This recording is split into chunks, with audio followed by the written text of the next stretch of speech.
This is Isaiah 47 in verse 1. Come down and sit in the dust, O virgin daughter of Babylon. Sit on the ground, there is no throne, O daughter of the Chaldeans. For thou shalt no more be called tender and delicate. Take the millstones and grind meal, uncover thy locks. Make bare the leg, uncover the thigh. Pass over the rivers. Thy nakedness shall be uncovered. Yea, thy shame shall be seen. I will take vengeance, and I will not meet thee as a man. I want to give all the praises, glory, and honor to the one true power, Yahweh, Ba'ashem, Yahawashi, Ba'ashem, Harakah, Kodash. Yahweh is the Most High God, and Yahawashi is who the world ignorantly calls Jesus Christ. The Rakah Kodash is the Holy Spirit, the Paleo Hebrew. And double honors to the elder apostles and the elders of Great Millstone who rule well and teach well, Lord willing that they can continue to endure and be sincere. Mighty Shalom to the hopeful elect in the same spirit, teaching His word and believing His word. Lord willing that they continue to endure and be sincere, right? And Shalom to the Akwat Yum that are believers of the faith and this truth. Lord willing that you can continue to pursue your lot, which is being a loving and silent and virtuous wife, and to endure and be sincere. And Lord willing, the Most High have mercy on the other brothers and sisters that's not of faith. You know, just thinking of Yahawashi, He's coming back soon. You know, it should always be on your mind. You know, this is why, you know, the men of the Lord and even the other believers of this faith, you know, when you go throughout the whole scriptures, they love hearing this word. They love to meditate on prophecy, right? And the day of the Lord is going to be amazing. Even more to finally see your peace, you know? And the ones that want to be of that have a desire to be of the elect, Salaki, they're making their call and election sure every day. Like every day is the last day. Every day is accounted for, you know? We're not just waiting for the Lord to come and we're not trying to occupy. Being in this flesh, you have to battle this flesh by feeding things of the spirit, right? Like what's that oil in Matthew 25 is the understanding, you know, of the knowledge of Yahweh Shem Shai, right? I'm gonna just get this side precept. This is Sirach, Ecclesiasticus chapter 39 verse 1. But he that giveth his mind to the law of the Most High and is occupied in the meditation thereof will seek out the wisdom of all the ancient and be occupied in the prophecies, right? The whole point I came here is to show you that you're going to meditate in the prophecies, right? If you have the spirit to meditate in the prophecies, you have the spirit of Yahawashi. And every time you go into these prophecies, Salaki, it makes you think of Yahweh Ba'ashem Yahawashi.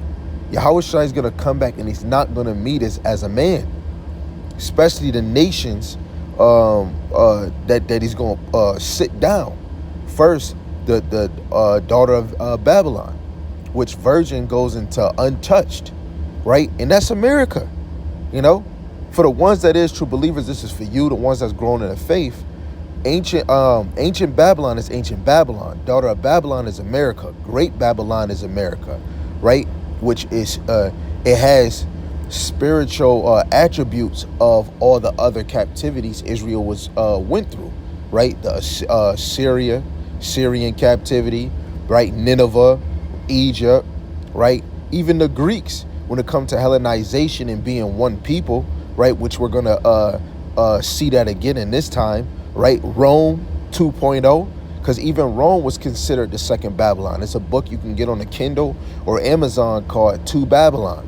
Ancient Babylon and then Rome, because it picked up its philosophy, its paganism, which America flaunts, right? America is symbolic to Sodom, right? Let's get some precepts, you know. This is Isaiah 59. Verse 17 to 18, it says, For He put on righteousness as a breastplate and a helmet of salvation upon His head. And He put on the garments of vengeance for clothing and was clad with zeal as a cloak. And according to their deeds, accordingly he will repay. Fury to his adversaries, recompense to his enemies. To the islands he will repay recompense. Recompense is repay, right? When we look at Revelations, the 18th chapter, verse 6, give unto her double. And I'll get that precept. But first, I think I want to get this verse right here.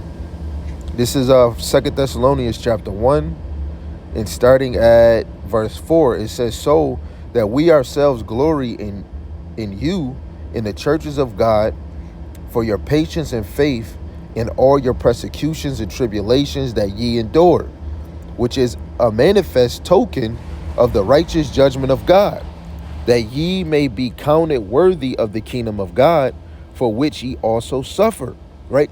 In order to get the kingdom, you must suffer for the kingdom. Seeing it is a righteous thing with God to recompense tribulation to them that trouble you, right? That goes into the Lord avenging us, right? It's one in Revelations 18 and 20, where the Lord is going to avenge his apostles and prophets off of Babylon, right? Let me get this one. Revelation 19:2. For true and righteous are his judgments, for he have judged the great whore, which is America, that sit on that beast in Daniel, which sits on that beast in Revelations, the 7th chapter, right? Which did corrupt the earth with her fornication, the philosophies, right? And even more, their miracles with this technology, right? And have avenged the blood of his servants at her hand, right? He's going to avenge his servants, right? Let me get this, that precept that I was just quoting in Revelations, the 18th chapter. This Revelation chapter 18 in verse 20, it says, rejoice over her, thou heaven, and ye holy apostles and prophets, for God have avenged you on her, right? We bring out these scriptures because we know that they will come to pass, right? Even in Habakkuk, even though they tarry for a moment, they might look like they delay, but they will be fulfilled, right? Everything has its purpose, right? Let me actually get that in the GNT. You get excited, and of course we're ancients. Not ancient. I mean, of course we're ancient, but we're what is it? What's the word again? It's right there on my dang tongue. I damn near forgot it. A lot of us is excited, right?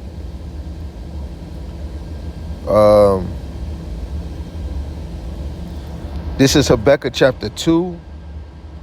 And I'll start at verse 1. It says, I will climb my watchtower and wait to see what the Lord Yahweh will tell me to say and what answer he will give to my complaint. The Lord Yahweh gave me this answer. Write down clearly on tablets what I revealed to you, so that it can be read at a glance. Put it in writing, because it is not yet time for it to come true. Right? It's not time for Yahawashi to come and put vengeance on these nations. But we speak it into existence because this is a prophecy, a future event that's going to happen, Because telling my brother, I was meditating on, had my thought on Jacob's trouble, where they might, I don't know how it's going to be, but in my thought, they was telling me, am I following this system of America, this new system that they're making? And I said, no, I follow the ways of Yahawashi Yahawashi. They couldn't get what I was saying, but they knew what they said. I'm one of them, one of the ones that was bringing discord in their kingdom, like what Haman said, and I think Esther 6:4, I believe, where he said is a malicious people, we're troublesome to their kingdom, and they tried to drag me in this building. I don't know what it was. And then something tingly happened within me. And my anger, all I kept saying was Yahawashi Shai, Yahawashi Shai, and I started floating. And I was able to see people in buildings, people outside, but in my temple, I was able to know who was a believer, who was trying to be a believer. They would glow blue. If they was trying to believe, growing in their faith, their blue light would flicker on and off. But the ones that believed, they were a blue. It was like ray vision. Like, you know how they got heat ray vision? But this vision, I don't know what this vision was, but I could see believers in blue, you know? And I'm floating, and the believers is getting more blue. They're starting to believe, you know, and going around them saying the Lord's name, you know, and they start to believe. You know, I wasn't able to see what they was doing, if they was moving like how I was moving, but I knew that it was a power in the name of the Lord. It was a power in believing, you know. So, you know, this is what we do, man. We're patiently waiting for the Lord. We want him to come. Our prayers is to ask him to not to allow our enemies to triumph over us anymore, because we're tired, man. You know, this is why the men of the Lord is teaching, you know. This is why, especially with me and my brothers, we try to edify about the coming of Yahawashi. We try to edify on the kingdom, right? The elder apostles, they always say, man, you should be teaching everything throughout the Bible, you know. If the Spirit give you utterance, you should bring it forth, you know. We're not just staying in one place, law, and we're not trying to give you the benefits of the kingdom, you know, the things that the Lord allow us to be able to give the sense. Because of course we know in part, we prophesy in part, but in all, he have given us enough to bring forth that closure, right? So these things are going. It's not time for it to come true, right? In verse 3, I'll read it again. But it is written, because it is not yet time for it to come true, but the time is quickly coming. Salaki. And the time is quickly coming, and what I show you will come true. It may seem slow in coming, but wait for it. It will certainly take place. It will not be delayed, right? Yahawashi is not going to be delayed. Let me read this last verse. And this is the message. Those who are evil will not survive, but those who are righteous will live, because they are faithful to God. To be faithful is to be a supporter of the door, right? A pillar, you know. You hold the Lord for everything in your life, man. For the good, the bad situations you go through, man, is all the Lord, right? And even the test that we go through, the Lord is trying to increase your faith, you know. And the ones that's of this flock, they're going to know that they're being tested. And it might be a test from the left-hand side, right? Let me get another one to show avenge. Revelations 13:10, a classic of classics. He that leadeth into captivity shall go into captivity, because this is going into the first beast, you know, that was in the water, and then the one that was in land. If I probably got it mistaken, one was on land and the other one that came out the water, right? Which they are symbolic to each other. But you have to know, when you go back to the whole point of the Roman Empire, it leads you back to Daniel 7, you know, when it goes into the four beasts, right? This is what this stems into. When you go into Revelation, the 19th chapter, where Yahawashi has many crowns on his head, he's destroying the statue of Nebuchadnezzar through the Spirit, you know. When this last head, this last beast is destroyed, it's over. That statue is no more, right? So he that leadeth into captivity shall go into captivity, the four beasts, and any other nation that had a part. He that killeth with the sword must be killed with the sword. Here is the patience and the faith of the saints. This is why we occupy and be diligent daily, because we're patient in the Lord. And some of the other sheep is growing. Some of them might be just growing and reading. They might grow into the law, might get some of the Psalms. Hey, they might go into the gospel, right? They might not understand the parables. They might not understand the dark sayings. They might not understand the prophecies. Maybe they're growing into those things. This is why we're drawn to teach. Sometimes you're bringing out a lesson over again, and you might make it even more crispy, right? Anybody getting tired of the same verses, same lesson getting brought out, you're not a child of the Lord. You know, Everybody got to hear this word, because through the Spirit, the elect is going to get that mark of exemption. Not just by just sitting there like a lump on a log, by growing in the faith. And even more, faith is growing by hearing the word, man. Hearing these lessons, you know, not just on the corner doing sit downs daily, right? And the sheep that's in the Spirit, they like these lessons, man. They like those exhortations, right? They like the chapter lessons, right? When you're trying to go into an old breakdown, clear things up, make things smooth, or just resurface it again. You probably did a lesson a year ago on this chapter or on this breakdown, and then you redo it and add some imagery, right? Add some word homologies, right? Because the sheep are increasing through the Spirit, right?